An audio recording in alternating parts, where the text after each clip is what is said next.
Selamat pagi, Dek. Perkenalkan, saya perawat Desi yang bertugas di pagi hari ini ya, Dek. Di sini saya akan mengajarkan batu efektif kepada adik. Adik kan batu-batu nggak bisa dae, nggak bisa keluar ya. Baik, saya akan mengajarkan nanti. Kira-kira adik bersedia tidak? Baik, kira-kira saya butuh waktu sekitar kurang lebih 10 menit untuk melakukan batu efektifnya. Nanti adik cukup duduk di sini aja. Nanti saya meminta satu tangannya di dada, satunya di perut. Adik tarik nafas dan nanti untuk tarik nafas yang ketiga nanti adik batukan. Itu udah jelas? Baik, saya minta izin cuci tangan dulu ya, Dek.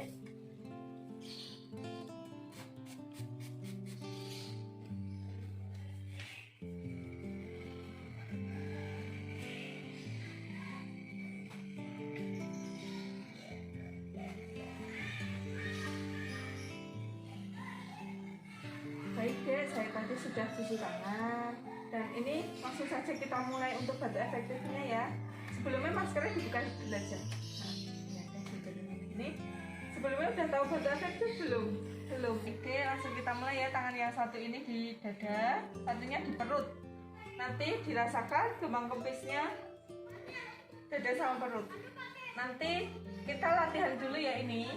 Jadi tarik nafas dulu dari hidung, keluar dari mulut.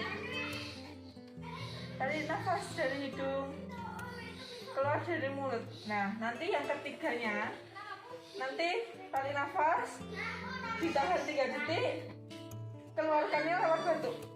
Seperti itu ya, Dek. Sudah jelas belum? Kita ulangin ya. Tarik nafas dari hidung, keluar dari mulut. Tarik nafas lagi, keluar dari mulut. Ini yang ketiga ya, Dek.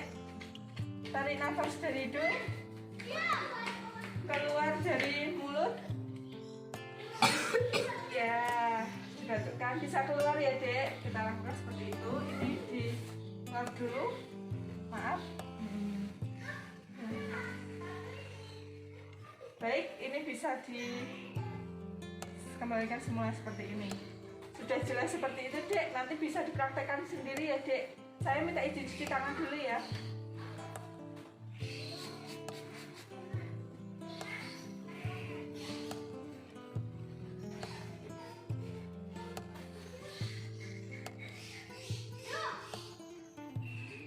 Baik, Dek, saya sudah cuci tangan. Nah, tentang batu efektif tadi udah jelas belum? Udah, ada yang perlu ditanyakan? Tidak. Baik, saya minta izin kembali ke ruangan dulu. Apabila nanti ada yang dibutuhkan atau ada yang ditanyakan, nanti silahkan pencet tombol aja atau datang ke ruang keperawatan ya, Dek. Semoga cepat sembuh. Pamit dulu ya.